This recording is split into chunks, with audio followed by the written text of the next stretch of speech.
Вольтер, певно, найгостріший розум 18-го сторіччя, чоловік, який не вірив нікому і нічому, написав про нашого сьогоднішнього героя у листі до пруського короля. Це людина, яка ніколи не помирає і яка знає про все. Це не черговий роман, а реальний лист. Вольтер описував справжню живу людину, яку бачив особисто. А ця людина тоді ще була жива, їздила дворами Європи і роздавала автографи. Її звали граф Сен-Жермен. І якщо ви гадаєте, що знаєте, хто це, то наймовірніше, ви знаєте гарну легенду. Ми ж розповімо про те, що стоїть за нею, і це виявиться ще цікавішим.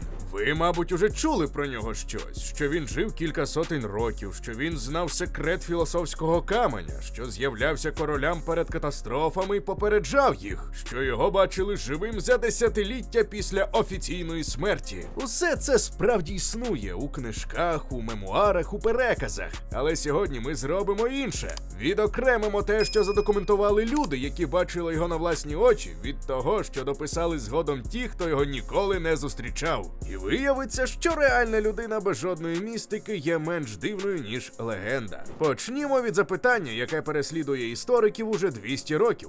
Хто він взагалі такий?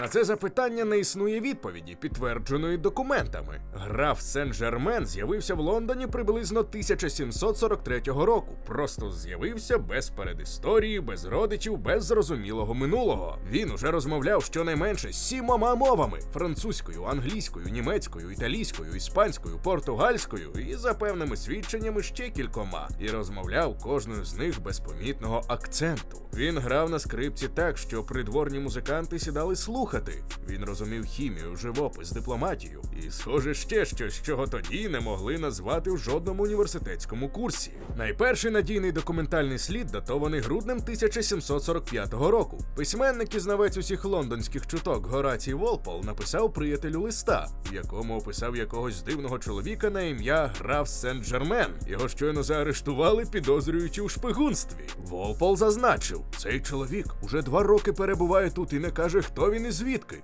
і чудово співає і грає на скрипці. Людину незабаром відпустили, без звинувачень і без жодних пояснень. Це вже сама собою красномовна деталь. У часи, коли іноземців із невідомим походженням не відпускали просто так, його відпустили. І ось від цієї події можна починати стежити за ниткою. Тому що Сен-Жермен не зник після арешту. Він навпаки почав з'являтися всюди. Версій про його справжнє походження існує з десяток і жодна не доведена. Найпоширеніша поважна гіпотеза – він був сином Ференца II Ракоці, трансильванського князя, який воював проти Габсбургів і помер в еміграції. Другий син Ракоці народився приблизно 1696 року і зник із історичних документів ще у ранньому дитинстві. Чи могла ця дитина вирости, змінити ім'я і з'явитися в Лондоні 45 років по тому з особистістю загадкового графа? Теоретично так.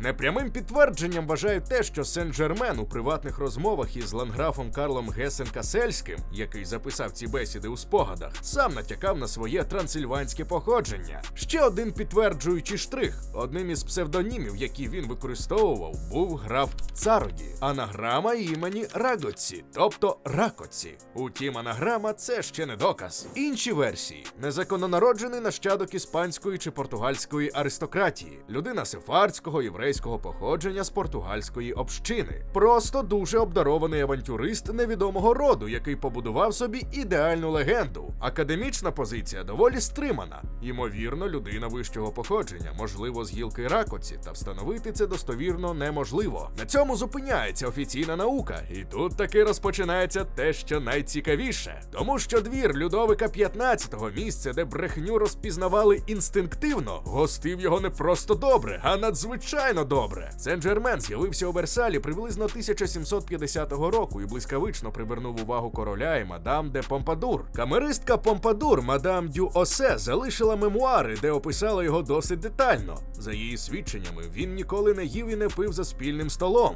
Завжди знаходив привід перепросити, коли починалася вечеря, а після офіційних прийомів, де теж не торкався їжі, міг іще годинами жваво розмовляти. Цьому феномену давали різні пояснення, особлива дієта, релігійні обмеження, демонстративна театральність. Але той факт, що що кілька незалежних очевидців зафіксували те саме, він не їв прилюдно, заслуговує на увагу. Мадам Дю Осе записали таке. Придворні дами дорікали йому, що він має вигляд на 45, хоча нібито жив уже кілька людських життів. Сен-Жермен не заперечував. Він натякав, що знав людей, які жили 100 років тому, так ніби зустрічав їх особисто. Він відповідав на запитання про античність із такою конкретністю і безпосередністю, що люди не знали, як мусять реагувати. Зрозуміло, що це могло бути просто бездоганним знанням джерел і мистецтвом розповідати. Проте розповідати так, щоб цьому вірили при дворі, де кожного другого викривали у вигадках і брехні, це вже окреме мистецтво. Людовик XV, людина обережна і не схильна до наївності, надав йому кімнати в замку Шамбор. Не кімнату у паризькому готелі, а у замку. Там Сен-Жермен проводив хімічні досліди, а саме вдосконалював барвники для тканин. Він також нібито брався за обробляння коштовного каміння і стверджував, що може усунути вади діамантів.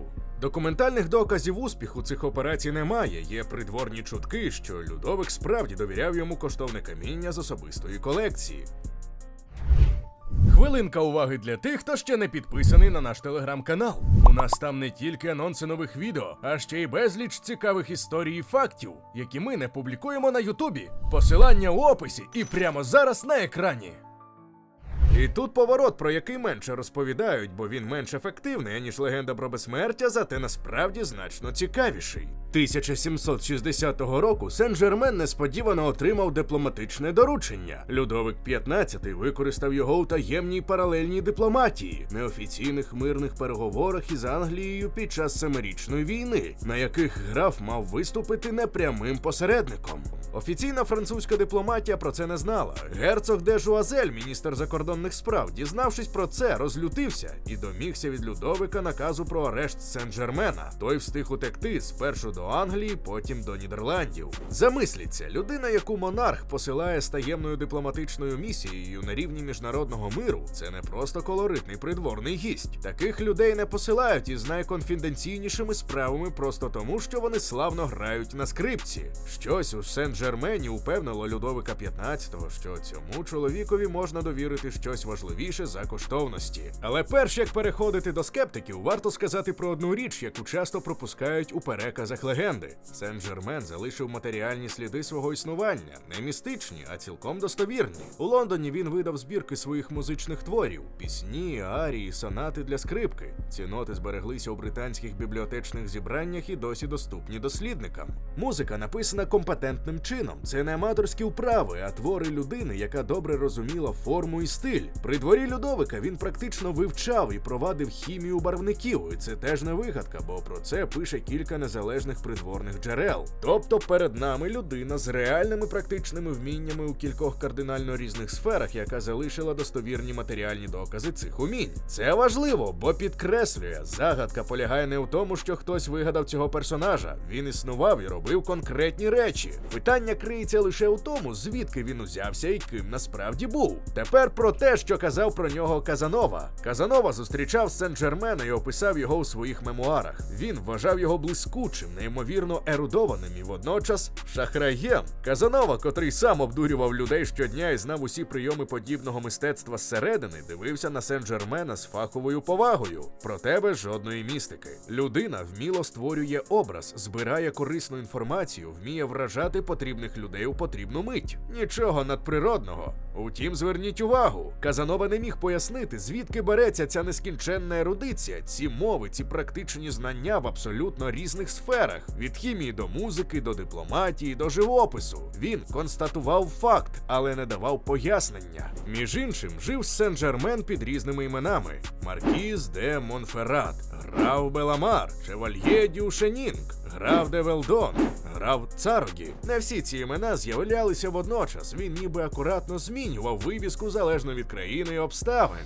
Тепер про смерть, або те, що формально нею є. 27 лютого 1784 року в місті Екернфьорде у Шлезвігу, у маєтку ландграфа Карла Гесен-Касельського, помер граф Сен-Жермен. Це зафіксовано в церковній книзі парафії Святого Миколая. Причому запис звучить так: помер і похований так званий граф де Сен-Жермен і Велдон. Додаткові відомості невідомі. Навіть у документі про смерть він фігурує з приміткою «так званий», і що нічого про нього не відомо. За понад 40 років після появи в Лондоні і досі невідомо. Людина, яку знали Людовик XV, Вольтер і Казанова, яку використовували в таємній дипломатії, яка їздила дворами Європи десятиліттями, і за всі ці роки не залишила жодного зрозумілого сліду про своє справжнє походження. Ландграф Карл, у якого він жив упродовж останніх років, записав у спогадах, що Сен-Жермен у приватних розмовах стверджував: він син Ференца Ракоці, вихований таємно і відданий на збереження під чужим іменем по тому, як батько програв і пішов у вигнання. Карл вважав це можливим, але не наполягав на достовірності. Це єдиний запис подібного змісту, зроблений рукою людини, яка знала його особисто і описала ці розмови по живих слідах.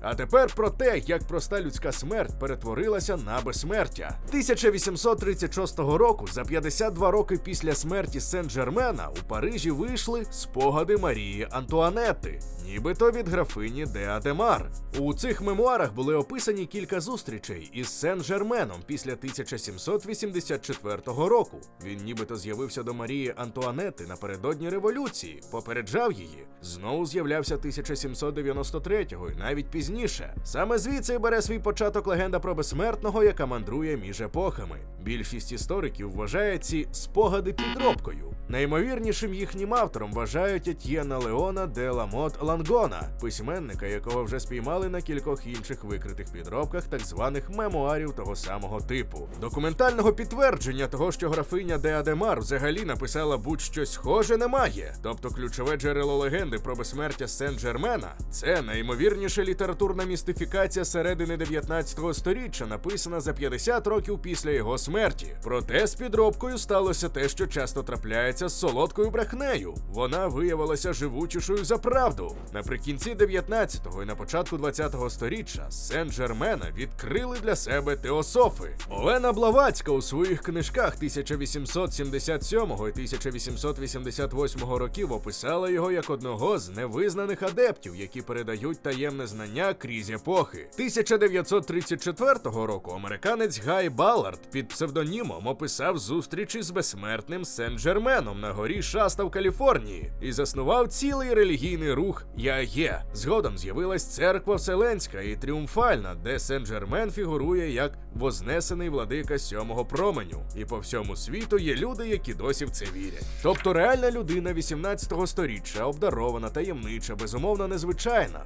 була взята, прикрашена підробленими мемуарами 1836 року і перетворена езотеричними рухами наступного сторіччя на безсмертного мудреця позачасового масштабу. Але навіть якщо відкинути все містичне і залишити лише документально підтверджене, то людина все одно залишається загадковою. Паспортів тоді не існувало, централізованих реєстрів теж. Людина з потрібними грошима, знаннями і харизмою могла стати ким завгодно і прожити десятиліттями під вигаданими іменами, не викликаючи офіційних запитань. Наймовірніше, саме це і відбувалося. Та хто ховався і від чого, цього ми не знаємо досі. Є ще один аспект, який варто обміркувати окремо. Загадка Сен-Жермена – це не тільки загадка однієї людини. Це загадка того, як суспільство 18-го сторіччя реагувало на певний тип особистості. Перед вами людина, яка нічого не просить – грошей, землі, титулів, армій. Вона просто з'являється, демонструє незрозумілу компетентність у всьому, відмовляється пояснювати своє походження і водночас поводиться з абсолютним внутрішнім спокоєм особи, якій нічого боятися і нічого доводити. Для аристократичного суспільства, де кожен рух кожної людини був ретельно закодований у титулах, взаєминах, обов'язках та ієрархіях, така людина була майже фізично неможливою.